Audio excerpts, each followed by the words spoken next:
Every love story in history is a political maneuver, but few are as catastrophic as this one. Before she was a condemned woman, Anne Boleyn was the most desired and the most dangerous woman in Europe.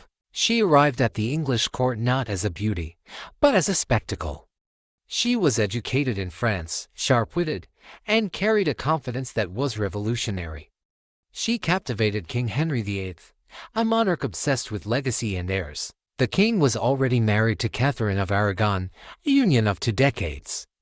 But Henry's eye had fixed on Anne, and suddenly, the fate of England pivoted on her refusal. She would not be his mistress. She demanded the crown. What followed was not romance, but a cataclysm. Henry spent 7 years and risked his immortal soul to marry her. He broke with the 1,000-year authority of the Roman Catholic Church, severed the very foundation of his kingdom, and launched the English Reformation. All for the woman he called his darling. In 1533, Anne Boleyn was queen. She had won the ultimate game. But a game won by betrayal is a victory built on shifting sand.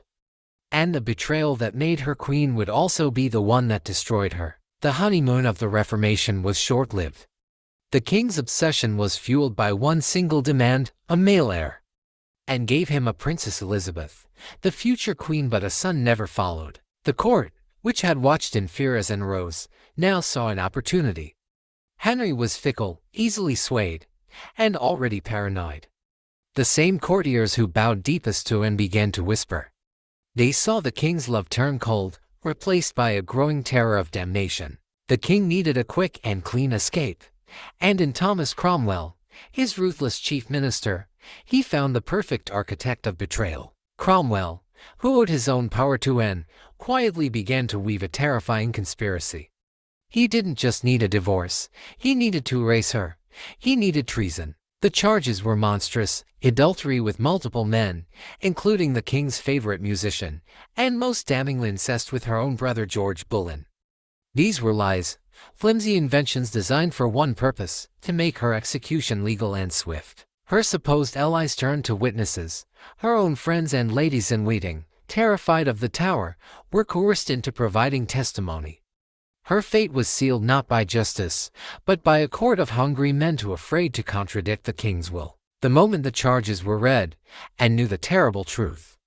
Her husband, the man for whom she had risked everything, had signed her death warrant not in anger, but in cold political calculation. The Tower of London was Anne's final brutal stage.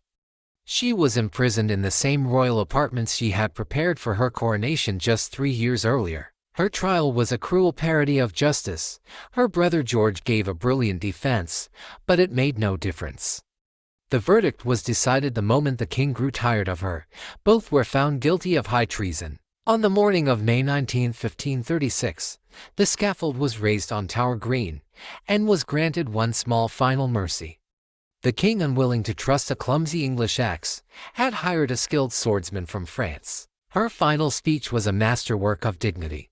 She dared not criticize the king, but her words were a silent, piercing accusation. She simply stated that she was there to die and prayed for Henry to have a long reign, a veiled plea for her daughter Elizabeth. She knelt, the blade flashed, and it was over.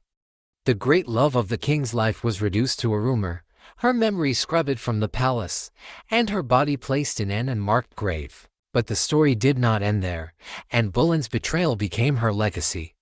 The king's treason gave rise to her daughter Elizabeth, who would become England's greatest monarch. The king's attempt to erase his queen ultimately failed.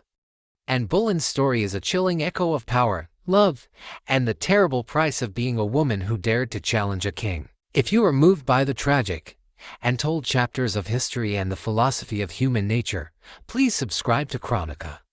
Join us as we uncover the echoes of forgotten civilizations. Thank you for watching.